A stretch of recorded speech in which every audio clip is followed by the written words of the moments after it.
কাঠের জাহাজ, সরঞ্জিৎ চক্রবর্তীর লেখা। এগিয়ে দিয়েছি কাপ সাবধানে, আর ন্যাপকিন ভাঁজ করে 2 চামচ বাদামি সুগার। কাঠের টেবিলে কোলা কঠিন নামের এক চপ।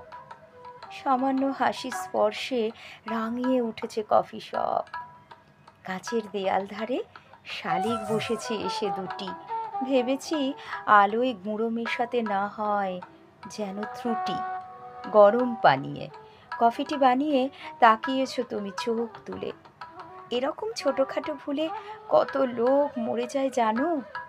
আমার সমস্ত কিছু নকল বানানো আমি ঠিক বুঝি, তবু পথ খুঁজি কিভাবে পেরোবো এই এলোমেলো জীর্ণ মরুভূমি।